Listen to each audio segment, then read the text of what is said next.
কি? তুমি যখন আমার পাশে থাকো গোটা পৃথিবীর সকল অক্সিজেন আমার এখানেই সে জড়ো হয়।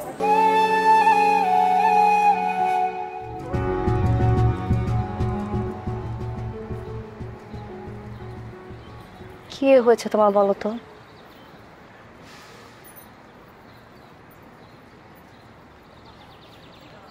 তো টায়ার্ড লাগছে কেন?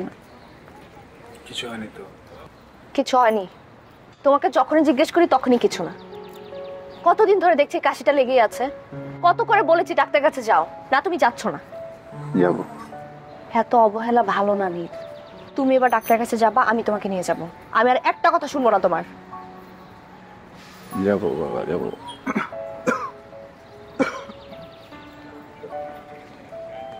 এখন এই প্রসঙ্গ বাদ দিই। মায়া, কি? তুমি যখন আমার পাশে থাকো গোটা পৃথিবীর সকল অক্সিজেন আমার এখানেই সে জড়ো হয়।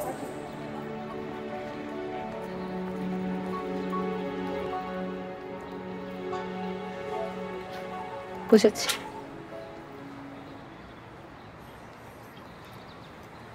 এই নাও তোমার জন্মদিনের উপহার। বাহ, নীল রঙের ডায়েরি।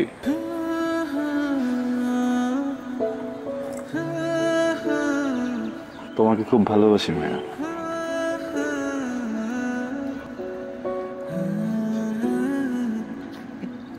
আমিও।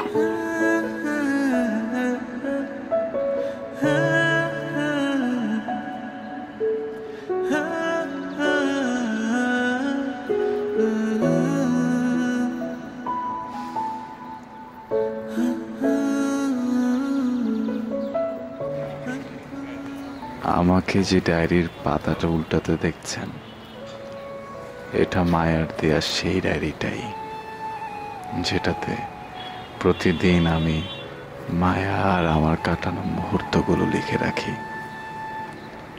তবে মায়া আমার সব জানলেও তখনও অসুস্থতার কথাটা জানেনি। এরপর দিনকে দিন অসুস্থতা বেড়েই চলছিল, কিন্তু আমি থেমে থাকিনি। মনের জোর ছিল ভীষণ। অসুস্থ অবস্থায় দু একটা চাকরির ইন্টারভিউ দিলাম। আত্মবিশ্বাস ছিল, চাকরিটা হয়েও গেল। সাথে সাথে মায়াকে জানাতে ছুটলাম, কিন্তু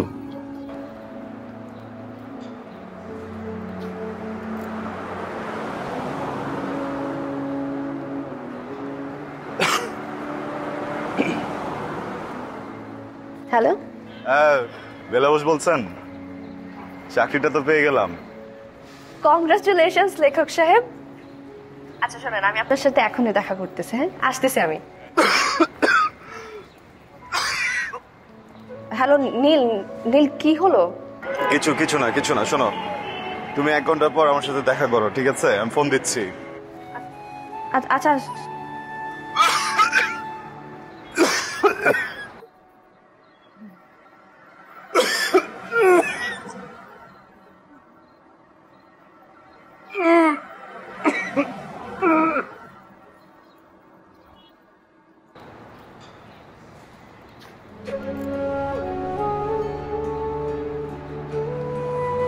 ডাক্তার দেখাতে মোটেও ইচ্ছা করত না, কিন্তু অবস্থা খুব খারাপ হতে থাকায় ভাবলাম ডাক্তারটা দেখিয়েই ফেলি।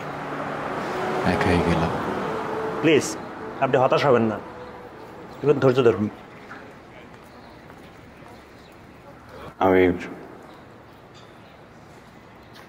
মোটেও হতাশ না, শুধু ভাবছি মায়াকে কথাগুলো কিভাবে